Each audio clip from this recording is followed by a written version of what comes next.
Oh, thank you for joining me, ladies and gentlemen. It's Leon here. It's 12:27 here in Kansas, and it's mighty cold, man. It's snowing, which is crazy because it's December 26th. I feel like it would have had a very significant impact if it actually snowed yesterday. It didn't snow yesterday, it's not today, which is kind of weird. I don't know. It's kind of like a missed opportunity to have a snowy Christmas. But anyway, I was just thinking today, and since it snowed, it was actually pretty cold. It's actually pretty cold, which led me to ask myself, how did ancient human beings keep warm? How did they figure out the concept of fire? Who invented fire? And this was a question that one of my friends actually asked me. He was like, Leon, you think of yourself as a very smart fellow. So tell me, who invented fire? And that's a good question. And throughout history, different communities and different uh, ethnicities have had different concepts and origins of fire, different concepts on how fire originated. Now, according to the Greeks say that there's this demigod called Prometheus, and apparently Prometheus he stole fire from the gods and gave it to humans, and that's how the Greeks theorize of how human beings came to get a hold of fire. Now, according to many Native American cultures, there was a wolf or a woodpecker or a coyote that brought fire to the people after stealing it from an evil being. That's also, I don't know.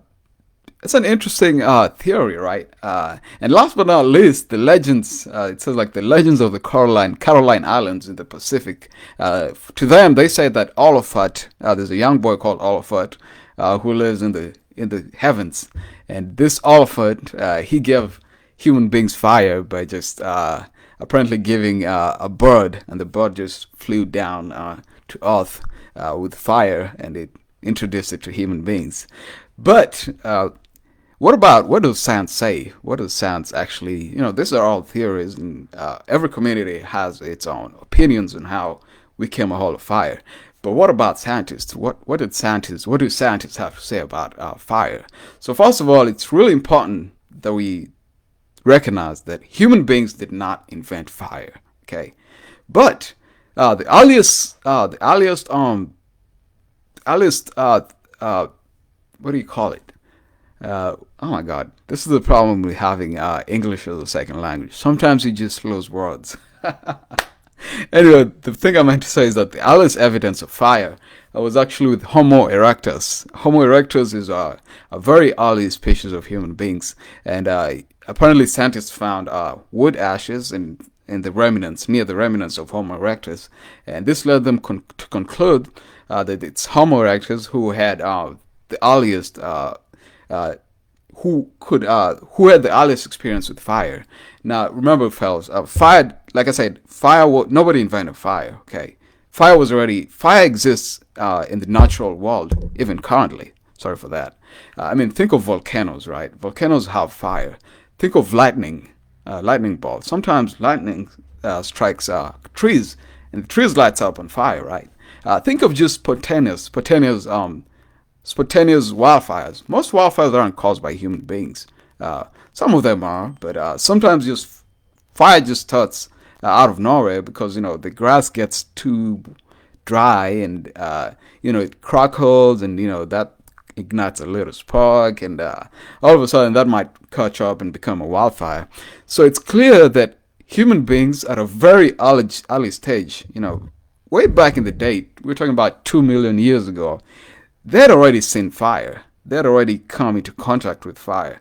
But so does every other animal. And this is where human beings really separate with other animals, right? There's no other animal in the world right now that can actually use fire. All of them are actually exposed to fire, right? Baboons, I'm pretty sure there's some species of baboons and chimpanzees and monkeys who have experienced some kind of wildfire. But it's only us human beings who have actually been able to think more about it, to have that conscience, to think, hey, this is fire, right? And this burns. But can I be able to use this fire for any other purpose than just to get burnt, right? And so that's how our conscience really helps us. Maybe some random human being 2 million years ago just decided to experiment with fire, and he was like, maybe this piece of blood meat, what if I put it in fire and taste it? Will it maybe taste different? And maybe that's how people invented cooked meat or cooked food. And fire has had a very huge impact in our existence as human beings, right? We all know fire can be used for warmth, right?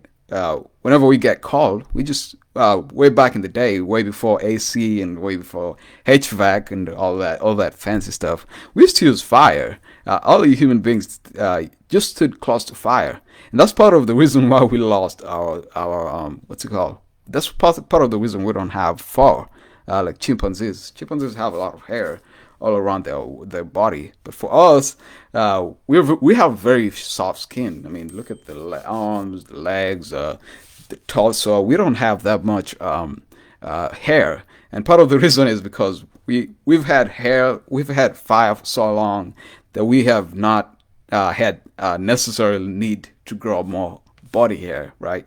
So that's crazy. We also use fire for protection. Ancient human beings used fire for protection. Back in the day, there were very huge cats, very huge lions, and very huge animals, like the one I just discussed on my previous video, the saber-toothed cats. They were very huge cats, about half a ton. And when you're fighting that huge of a cat, and this is just one of the predators that used to hunt us. And you had lions and all that. Having fire, all these animals, they fear fire, no matter how small you are. It's like having a firearm, right? It doesn't matter how big the other person is. If you have a firearm, you have a very huge advantage against any other animal, no matter how small you are. So this was one of the uses of fire for early human beings. We used it for protection. So protection, for cooking, and cooking has really improved our life, quality of life, because eating cooked food is just a whole lot better than eating raw food, which a lot of early human beings used to eat. Can you imagine eating raw meat? It's kind of crazy, right? Especially if you're eating like something like bacon, like pigs. I mean, pigs are very dirty, and if you don't cook that food, you're gonna eat a lot of nematodes. Nematodes are worms, and you can also eat a lot of parasites like protozoans and all of like bacteria and whatnot. I mean, it's bad. It's really good that we invented fire very very early on. But yeah, that's one interesting thing that I came across that I was like, I gotta discuss this. Fire. It's really something a lot of people overlook, but it's also something that has really shaped our existence as a species. This is especially for those who believe, I know a lot of people are religious and they believe that we were created. I mean, I'm not conflicting that. I was just mentioning that it's really cool. How some things are just cool. You don't have to complicate it. So I'm just gonna stop it there. Okay. But yeah, fire is really cool, and yeah, I'm just so glad we live in a world where we have fire. Now I think that wraps up my video for today. It's been 8 minutes. God damn it. These days I'm getting good at this, bro. And I'm really thankful to everyone who supports me, everyone who likes my videos, everyone who comments. It don't matter how, some of y'all might think it's just something little, but when you're making content, every like really gives you that little motivation for you to just keep going. Because sometimes I just don't feel like doing it. I just don't want to make more videos. I just feel like giving up, but I can't. Because you get all this support on all these comments, and I want to shout out a few people who have liked this video. Apparently I already have 4 likes, bro. Oh my lord, this is crazy. I can't access it. Why can I not access it?